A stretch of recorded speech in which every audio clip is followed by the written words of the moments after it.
Niat Indonesia untuk menjadi raja baterai listrik dunia lagi-lagi mendapat ganjalan.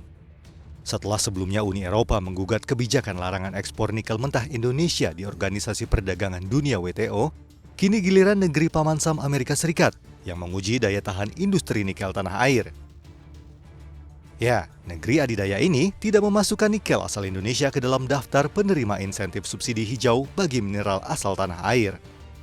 Amerika Serikat memang menyiapkan anggaran jumbo senilai 370 miliar dolar Amerika Serikat melalui Undang-Undang Inflation Reduction Act atau IRA.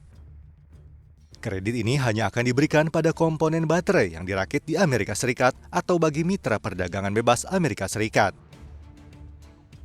Sejatinya regulasi ini ditujukan untuk mengurangi ketergantungan Amerika Serikat terhadap China di bidang rantai pasok kendaraan listrik.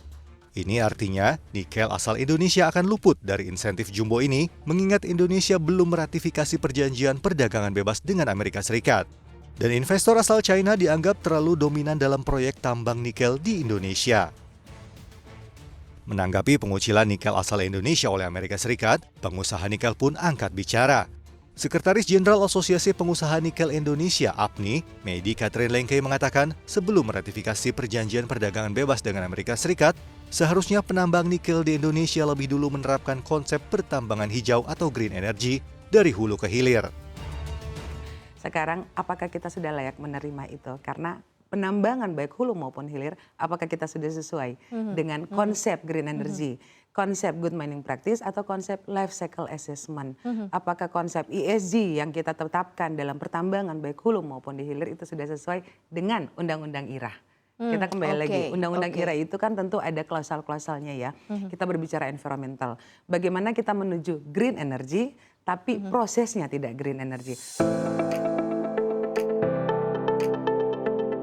Meski demikian, staf khusus Menteri Perdagangan Bara Krishna Hasibuan menyebut tidak masuknya nikel asal Indonesia dalam skema Inflation Reduction Act Amerika Serikat bukan pertanda kiamat bagi masa depan industri nikel di dalam negeri.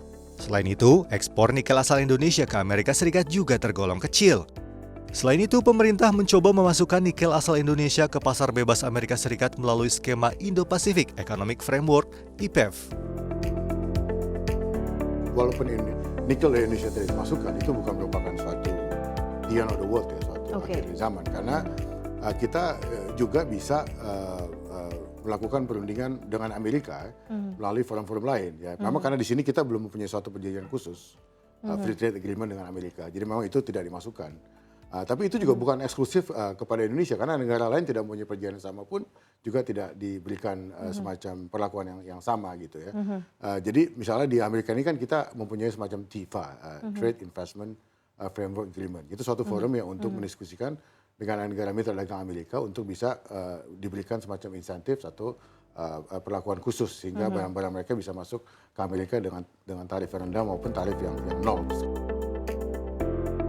Tak masuknya nikel Indonesia di skema IRA Amerika Serikat ini juga memantik kegeraman Menteri Koordinator Kemaritiman dan Investasi Luhut Binsar Panjaitan. Dalam konferensi pers di Gedung Kemenko Maritim, Senin 10 April 2023, Luhut mengatakan, jika benar Amerika Serikat menganaktirikan nikel asal Indonesia, maka negeri Paman Sam sendiri yang akan mengalami kerugian. Luhut bahkan akan terbang jauh-jauh ke Amerika Serikat untuk melobi pemerintahan Joe Biden demi bernegosiasi terkait hal ini. Indonesia menjadi pilihan karena kita banyak renewable energy di kita gitu. Jadi seperti misalnya kami nanti ketemu dengan Ford hari lusa di Amerika.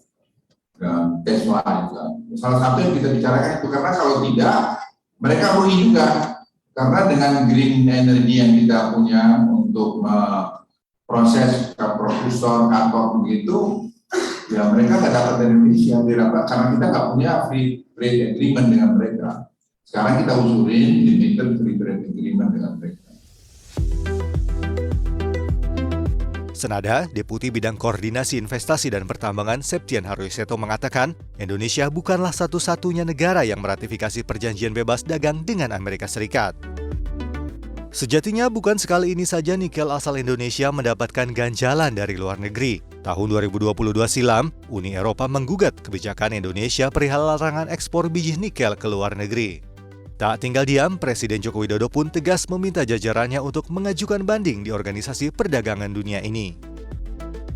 kita kalah. Kalah jangan mundur. Kalau kita kalah kemudian kita ragu dan berbelok lagi ekspor bahan mentah, sampai kapanpun negara ini tidak akan menjadi negara maju. Itu selalu saya ulang-ulang pada menteri, ya kita kalah, tapi terus maju. Usahanya apa? Ya banding. Nggak tahu nanti kalau banding lagi kalah. Senada pakar hukum internasional dari Universitas Indonesia, Profesor Hikmahanto Juwana mengatakan, Indonesia harus melawan keputusan di WTO karena gugatan Uni Eropa di WTO akan lebih banyak merugikan Indonesia. Nah, yang perlu diwaspadai satu lagi, mohon maaf nih Pak Bara, yaitu Uni Eropa ini kurang ajar nih.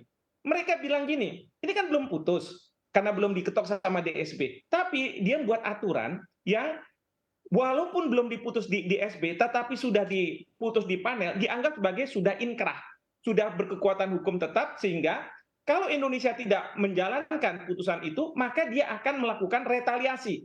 Dia akan serang kita, kayak Super 301 lah. Kalau Pak Bara kan pasti tahu kalau di Amerika itu Super 301 clause itu. Nah dia mau buat kayak begitu. Wah, saya bilang ini, kita harus lawan. Ya, saya setuju dengan Bapak Presiden. Kita harus lawan. Kita nggak ada mundur-mundurnya mengenai masalah ini. Demikian. Wajar saja jika nikel asal Indonesia mendapatkan gangguan dari raksasa ekonomi dunia.